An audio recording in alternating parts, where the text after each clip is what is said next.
C'est quoi ce bazar? Le grand bazar. C'est quoi ce bazar? Le grand bazar. Le grand bazar.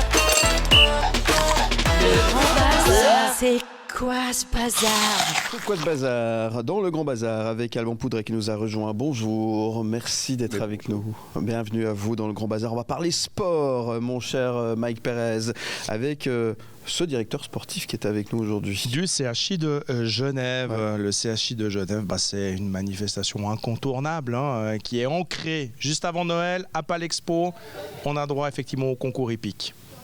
Oui, c'est vrai que pour les fans, les cavaliers, tous les passionnés de sport hippique, c'est un peu Noël avant l'heure. C'est une grande fête, ça se veut une fête d'ailleurs, très variée, avec beaucoup de choses sur la piste principale, du saut, du cross, de l'attelage à 4 chevaux, mais aussi des attractions. Il y a aussi une piste dédiée aux attractions, à l'élevage, et on peut voir les chevaux à l'entraînement aussi. Il y a 450 chevaux sous le même toit pendant 5 jours. Alors, c'est une manifestation qui s'adresse évidemment avant tout aux amateurs de concours hippiques au sens très large du terme, mais pas que, c'est ça, parce que finalement le but c'est aussi d'attirer tous les spectateurs possibles. Absolument, on est heureux quand des gens qui n'ont jamais vu ça repartent comblés et nous le partagent. C'est vrai que l'idée c'est pas seulement de faire plaisir aux convaincus, mais chaque fois d'avoir plus de monde, et on a chaque fois plus de monde, c'est incroyable, surtout depuis le Covid. Ah oui. C'est impressionnant, on a eu chaque année, mais je crois que ça arrive à Paléo, à pas mal de manifestations culturelles et sportives, il y a besoin de ce lien, de se retrouver, et finalement on a chaque année 1000 à 2000 spectateurs de plus. L'an passé on a battu tous les records avec 48 000, wow. Donc c'est impressionnant, on a déjà 2 soirées sold out, pratiquement 3 pour le samedi, il faut vraiment courir, à ce jour je crois qu'il reste 150 places, donc il y en a quand même presque 10 000, on a rajouté 500 places cette année, donc c'est vrai que c'est une manifestation presque centenaire, mais en plein essor. Qui a un impact important sur l'économie locale, parce qu'effectivement, ça rayonne dans le monde entier et ça fait venir des gens, non seulement de la région genevoise, de toute la Suisse et même de plus loin.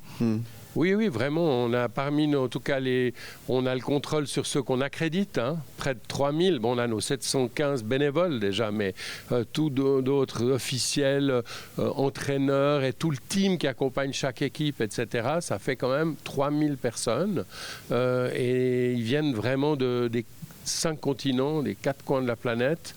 Donc c'est vrai que ça draine beaucoup de monde et pas seulement de chez nous. D'ailleurs le public, même le public payant, vient presque autant des autres cantons que de Genève et aussi de France voisine, à peu près 20-25% du public. Alors il y a la discipline phare, Rennes, celle qu'on voit le plus, c'est le concours, le saut d'obstacles. Mais il n'y a pas que ça, effectivement. Il y a plein d'autres disciplines tout au long du week-end. Ça commence mercredi, donc, et il y en a là aussi pour tous les goûts. Exactement. Alors, bien sûr qu'il y a plus d'épreuves de saut d'obstacles. Le concours de Genève est né pour le saut d'obstacles. C'est la discipline phare, de toute façon, du sport équestre. Mais il y a aussi, comme discipline olympique, le concours complet avec le cross, fameux parcours qu'on a vu, par exemple, pendant les Jeux de Paris, au château de Versailles, dans la nature, sur 7 km.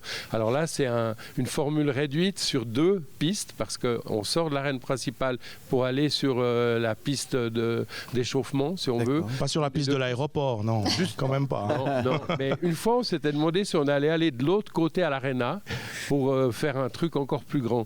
Mais franchement, c'est pas très romantique non plus de voir les chevaux galoper dans des halles et dans des halles non décorées. Donc on préfère rester dans notre enclos qui est très joliment décoré et accueillant. Mais c'est vrai que c'est déjà un parcours d'à peu près 3 km et c'est très spectaculaire à voir. Et voilà, il y a pas mal d'obstacles d'ailleurs des Jeux de Paris qui ornent la piste pour ça. Excellent. Et puis il y a l'attelage à 4 chevaux. C'est pas Ben-Hur qu'on met ça là.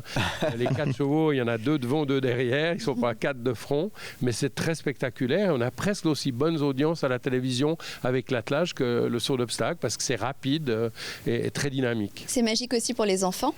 Absolument. Alors pour les enfants, ils ont leur journée le jeudi, les écoles genevoises qui viennent, mais il y a aussi, ils ont entrée libre mercredi, jeudi, et des tarifs très bas. Et donc il y a beaucoup d'enfants, beaucoup de jeunes surtout, et avec des banderoles, des passionnés. Alors on demande le calme pendant le parcours, mais juste avant et juste après, c'est de la folie. C'est ce que j'allais vous demander, parce qu'avec le monde, toujours plus de monde, plus de spectateurs, comment on gère ça avec les chevaux? Ça doit être impressionnant pour eux aussi. Ouais. Oui. Est-ce que le public est respectueux et reste quand même silencieux, ou c'est compliqué parce qu'on s'élargit à un plus grand public avec le temps?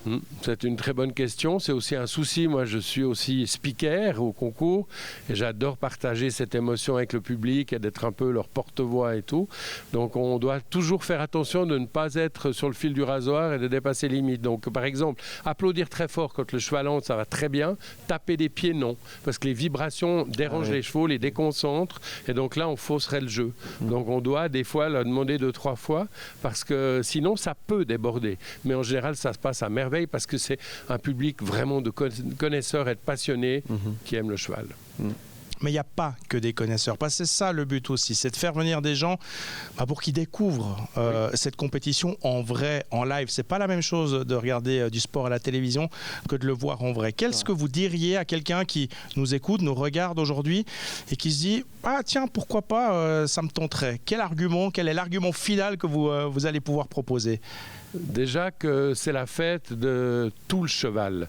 Donc il y a l'élevage, il y a des démonstrations de toutes sortes. Il y a les chevaux lourds qui seront là, les 11 races françaises de chevaux lourds. Il y aura aussi bien sûr des franches-montagnes, mais toutes les races de chevaux lourds qu'on voit, donc des costauds, des costauds qui tirent des chars.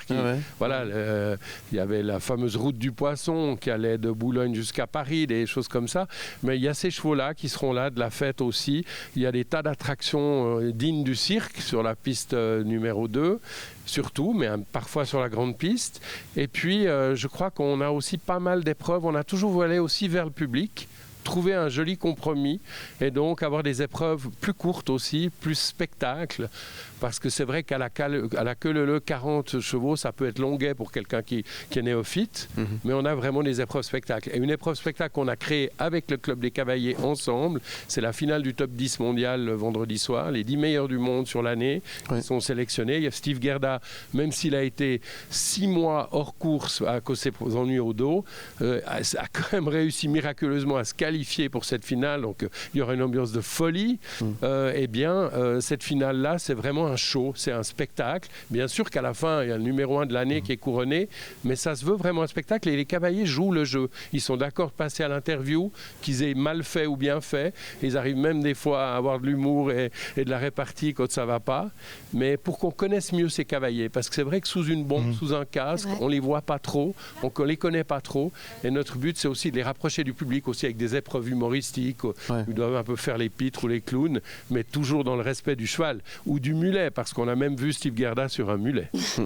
Alors, vous parliez de cette épreuve mondiale. Les Suisses sont plutôt bien là dans ce genre de discipline, et là aussi il y a une fierté aussi quelque part. Énorme, et ça nous aide aussi à avoir plus de public.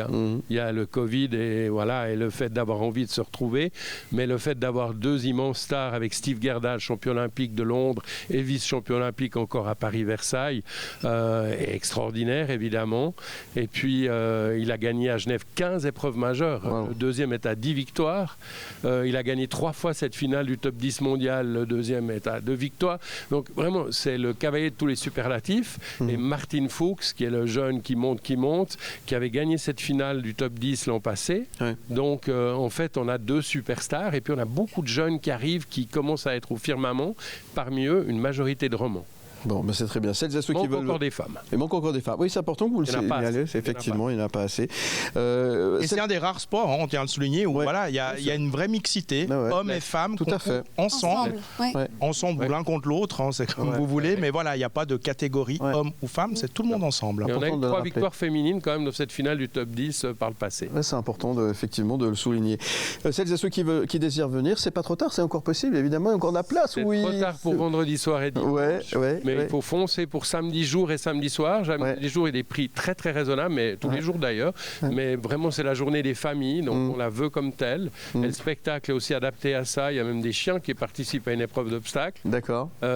Et puis le jeudi soir, il y a déjà tous les chevaux du Grand Prix du dimanche parce qu'ils doivent se qualifier là. Donc pourquoi pas le jeudi soir? Pourquoi Toutes pas? Les entrées sont à 30 francs.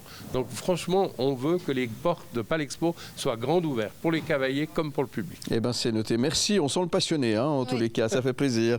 Merci, Alban Poudret. Qu'est-ce qu'on peut vous souhaiter? Alors, plein succès pour cette édition, alors? Ah oui, c'est déjà...